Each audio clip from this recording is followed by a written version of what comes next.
به نام خداوند و با عرض سلام خدمت همه شما سروران عزیز. امیدوارم خوب و صحت و سلامت باشین. دوستای عزیز، یک پارچه شعر از شاعر توانا و مالک الشعرای مشهد مقدس دکلمه میکنم. خیلی شعر جالب، جذاب که بیانگری گفتم عشق و شور و ولوله و جان نثاری و از خودگذری. میگه من نگویم که مرا از قفس آزاد کنید، قفسم برده به باغی و دلم شاد کنید. فصل گل می گذرد ام نفسان بهر خدا، بنشینید به باغی و مرا یاد کنید.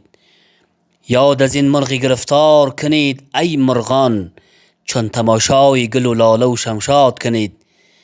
هر که دارد ز شما مرغ اسیر به قفس، برده در باغ و به یاد منش آزاد کنید.